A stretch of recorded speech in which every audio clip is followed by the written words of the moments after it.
কেউ বলে তাসাউফ মানে আল্লাহর ভালোবাসা, কেউ বলে এরা কবর পূজারি, শিরক করে, আবার কেউ চুপ করে শুধু নিজের ভেতরের নফস নিয়ে নাড়াচাড়া করে। কিন্তু প্রশ্ন হলো, সত্যিকার সুফিবাদ কি, আর সালাফিবাদ কেন এর বিরোধিতা করে?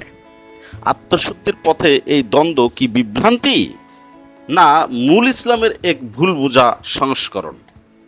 প্রিয় দর্শক ভাই বোনেরা, চলে আসলাম সিরিজ মুসলিম উম্মাহর বিভাজন পর্ব ৮, সুফিবাদ বনাম সালাফিবাদ, আত্মশুদ্ধি না শিরক, এই প্রসঙ্গে আজকে বিস্তারিত তুলে ধরবো আমি নাজির আহমেদ খান। প্রিয় দর্শক ভাই বোনেরা, সুফিবাদের ইতিহাস। ইসলামের প্রথম যুগে এমন কিছু মানুষ ছিলেন যারা দুনিয়ার মোহ ত্যাগ করে খাঁটি ইবাদতের প্রতি মনোনিবেশ করতেন। এদের বলা হতো আবদ